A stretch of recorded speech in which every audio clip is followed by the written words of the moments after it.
There's a financial system Africans have been using for generations, long before banks were on every corner, and it's making a serious comeback right now.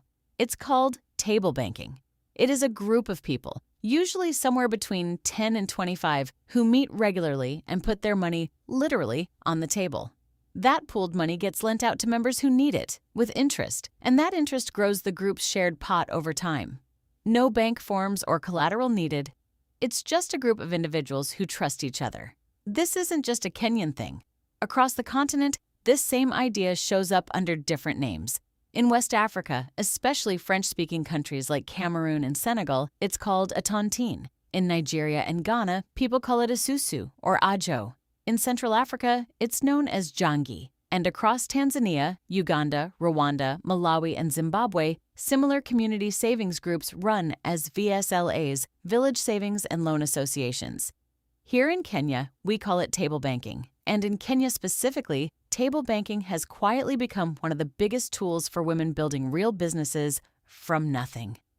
Take Mary Maclus. She and 4 other women started with just 1,000 shillings between them. A year of consistent saving and lending later, that pool had grown to 20,000 shillings, enough for each of them to start building something of their own. Then there's the bigger picture. In 2009, Rachel Ruto started a table banking group with just 80 members and a pool of around $800. Today, that idea has grown into JOYWO, which stands for the Joyful Women Organization. It is a movement of over 11,500 women's groups across Kenya that have collectively circulated more than 4 billion shillings and helped launch an estimated 300,000 businesses.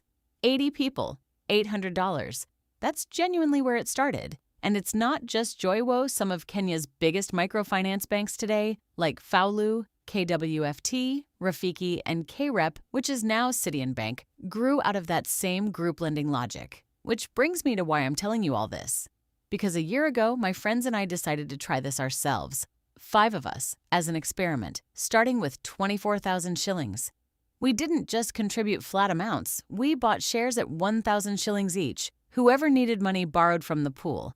Whatever was left over got divided among the members who hadn't borrowed. So everyone earned something every month.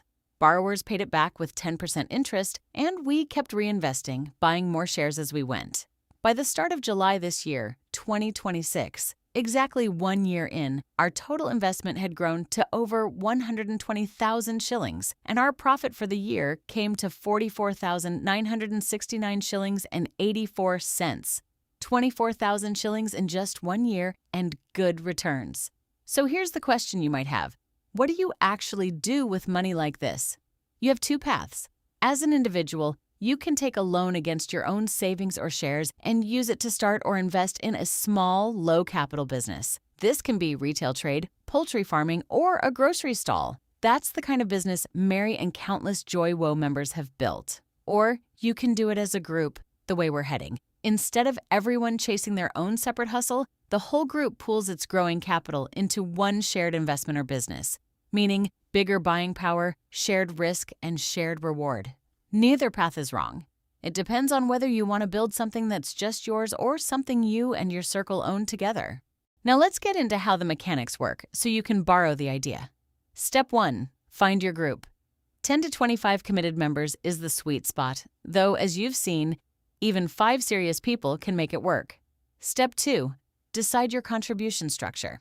You can buy shares as we did or contribute a flat amount weekly or monthly. Either works as long as everyone's consistent. Step 3.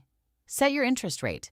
Most groups land around 10% a month on loans, which is what keeps the pool growing steadily without being unfair to borrowers. Compare that to mobile loan apps charging up to 500%, and you start to see why this model exists. Step 4. Keep strict records. Every shilling borrowed, repaid, and earned needs to be tracked because that's what keeps trust alive in the group. Step 5. Reinvest. Don't just let profits sit.